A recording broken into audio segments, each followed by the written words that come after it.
Welcome to আর রান্নাঘর। বন্ধুরা, আজকের রেসিপি সাদা পোলাও, একটু অন্যরকমভাবে। আমার চ্যানেলে পোলাওয়ের রেসিপি আরও আছে, কিন্তু এটা একটু অন্যরকমভাবে করলাম, তাই ভাবলাম দেখিয়ে নিই। চলুন তাহলে দেখুন। আমি কামিনী ভোগ চাল বা গোবিন্দভোগ চাল যাই বলুন, সেই চাল নিয়েছি দু কাপ। আপনারা দেখলেন যে কাপটায় আমি চালটা নিলাম, সেই কাপটা আপনাদেরকে দেখিয়েছি। ঠিক এইভাবে আমি চাল নিয়ে প্রথমে একবার ধুয়ে রেখে দিয়েছি। এবার যে কাপে আমি চাল নিয়েছি সেই কাপেই আমি কিন্তু 4 কাপ জল নিয়েছি।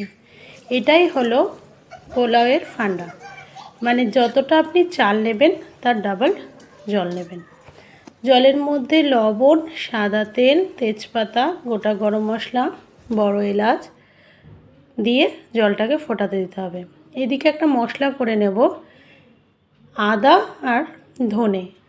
আর বিশেষ কিছু মশলা আমি পোলাওয়ে ব্যবহার করি না, তার মনে হয় যেন পোলাওয়ের টেস্টটা চলে যাচ্ছে।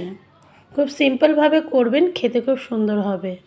দেখুন, আমি আদা ধনেটাকে একটু বেটে এবার জল দিয়ে জুসটা বের করে নিয়েছি। যদি আপনি গোটা আদা ধনে বেটেও যদি দিন তাও অসুবিধা নেই, তবে আজকে আমার মনে হলো জুস বের করে পোলাওটা করি, তাহলে টেস্টটা একটু অন্যরকম হবে। সত্যিই তাই।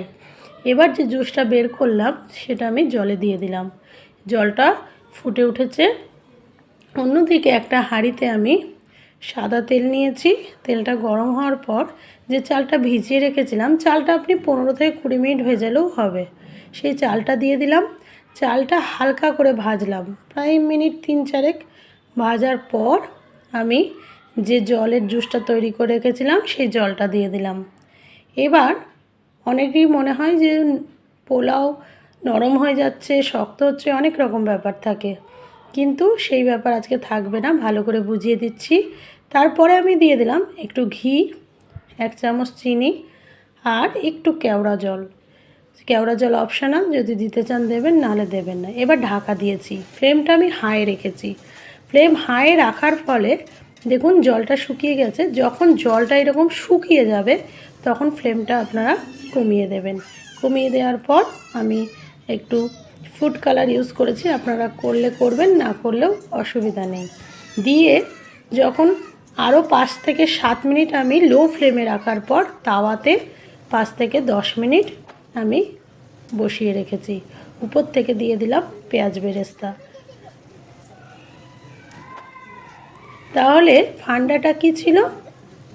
ফান্ডাটা ছিল যে প্রথমে 10 মিনিট হয়তো হাই ফ্লেম, তারপর 5 মিনিট লো ফ্লেম, তারপর 5 থেকে 7 মিনিট আপনি তাওয়ার উপর হাই ফ্লেম বা লো ফ্লেমে একটু দম দেবেন। দেখুন কি সুন্দর ঝরঝরে হয়েছে পোলাওটা।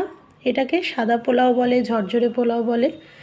আমি এর সঙ্গে আলুর দম করেছিলাম, সেই আলুর দমের রেসিপি আপনাদেরকে পরের দিন শেয়ার করব। খুব সুন্দর হয়েছিল পোলাওটা, ভেতর থেকেও নরম হয়নি, আবার খুব শক্ত ছিল না।